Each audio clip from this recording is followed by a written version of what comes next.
Hello students. तो आज मैं आपको क्लास 12 का चैप्टर 1 इंडेक्स नंबर के कुछ शॉर्ट सम हमारे बाकी रह गए थे। आगे के लेक्चर्स के अंदर हम लोगों ने सभी मेथड्स देख ली। एक बार मैं रिपीट कर देता हूँ। Fisher and Laspeyres Paasche Fisher हमने ये देख लिया था। फिक्स बेस चेन बेस के सम देख लिए थे। टोटल एक्सपेंडिचर मेथड देख ली थी। Real wage and last one is a weighted average. ये सभी मेथड्स हम लोग देख कर आ चुके हैं। पूरे चैप्टर के अंदर जो बड़े सम्स आने वाले थे 3 मार्क और 5 मार्क्स वो हम देख चुके हैं। आज मैं आपको जो बताने वाला हूँ वो 2 मार्कर सम्स जो एग्जाम में हमको पूछे जाते हैं वो सम हम लोग आज देखने वाले हैं। तो चलिए मैं स्टार्ट करता हूँ। सबसे पहले सेक्शन सी के अंदर आपको क्वेश्चन नंबर 7 दिया होगा। तो चलिए हम लोग देख लेते हैं पहले सम क्या दिया हुआ है आपको। तो सेक्शन सी के अंदर आपको दिया हुआ है कि एक पर्सन की कॉस्ट ऑफ लिविंग इंडेक्स 280 थी, तब उसका वेजेस 13,500 था। अब जब उसका कॉस्ट ऑफ लिविंग इंडेक्स 340 होता है तो उसका रियल वेजेस कितना आ रहा है। और आपको पहले से आई थिंक सम के अंदर दिया हुआ है कि उसका कॉस्ट ऑफ लिविंग इंडेक्स 340 होने पर उसका जो वेजेस है वो कितना हो रहा है 14,750 हो रहा है। इस तरह आपको दिया हुआ है। तो आप बोलिए सर इसमें पहले से तो आंसर हमको दिया हुआ ही है कि जब कॉस्ट ऑफ लिविंग इंडेक्स 280 था तो उसका वेजेस 13,500 था, और जब 340 हो गया तो उसका वेजेस 14,750 तो दिया हुआ है। तो सर हम क्यों सम कर रहे हैं? तो आपको यही मुझे बताना है एक्सप्लेनेशन कि हम लोग एक्चुअली किसके लिए वो वैल्यू काउंट कर रहे हैं। तो आपको जो 14,715 दिया है वो उसका एजम्पशन था। उसने एज्यूम करके रखा हुआ है कि इतना आंसर आ सकता है। पर जब मैं इसको रियल वे में काउंट करूँगा तो मैंने यहाँ पे लिखा हुआ है for 280 the wages will be 13,500, so for 340 how much. तो हमको मालूम है क्रॉस मल्टीप्लाई करेंगे हम लोग। तो 340 इंटू 13,500 डिवाइडेड बाय मैंने क्या करा 280।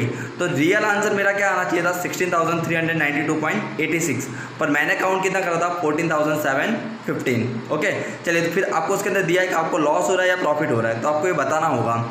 तो मेरी जो रियल अमाउंट आई वो क्या आई मेरी 16,992.86। ये जो मेरी रियल अमाउंट आ रही है, यानी एक्चुअली जो ओल्ड अमाउंट थी 14,715, उससे मेरी अमाउंट जो अभी की अमाउंट क्या आ रही है ज़्यादा आ रही है। इट मीन्स उसने जो अमाउंट सोची थी उसमें वो क्या जा रहा था लॉस में जा रहा था।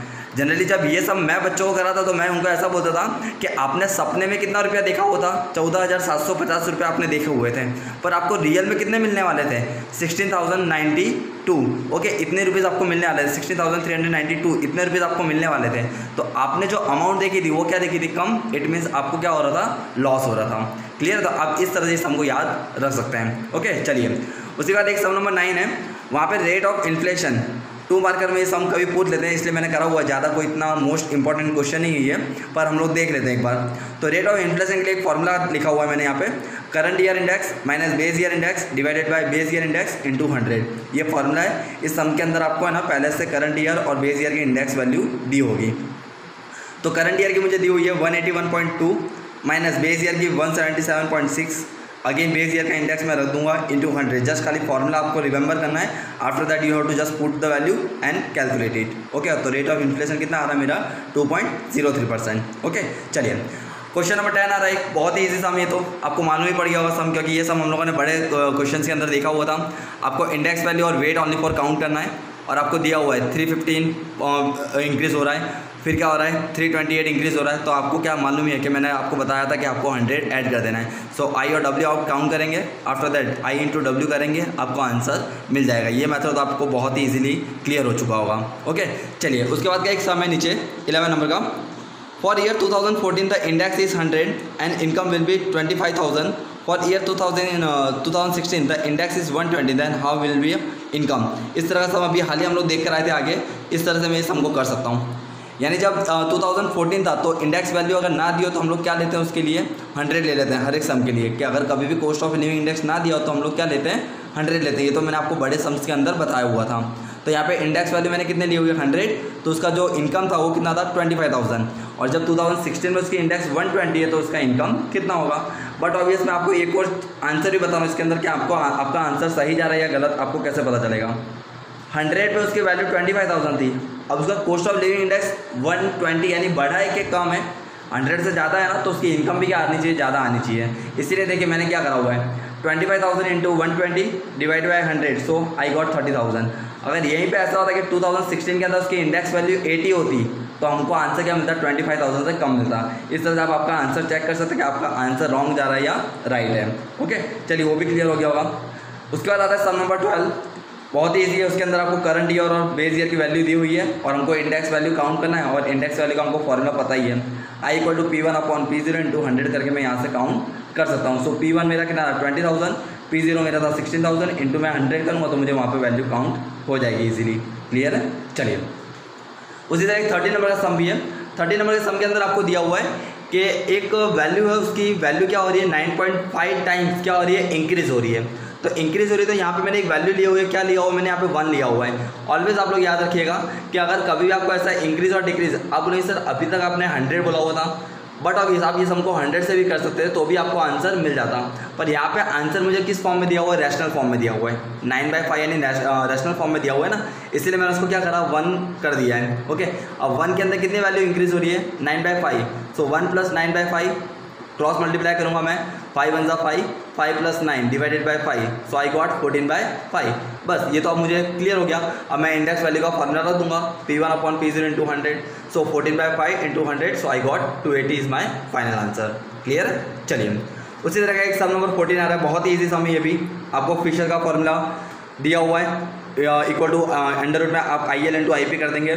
फिशर की वैल्यू आपको पहले से दी हुई है 222 equal to IL into IP, उसमें IL की वैल्यू आपके पास है 221.5 into IP as it is रखा हुआ है मैंने।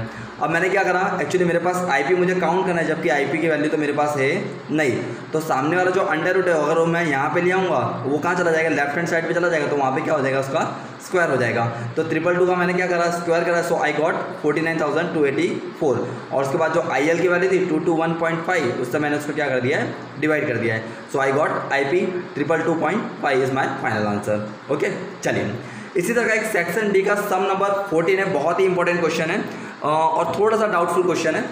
सम के अंदर आपको दिया हुआ है last year and past year का जो रेशियो हो क्या है 4:5 है। तो रेशियो का मैंने क्या करा हुआ है डिवाइड के फॉर्म में लिख सकता हूँ मैं। सो IL अपॉन IP को क्या कर दिया मैंने 4/5।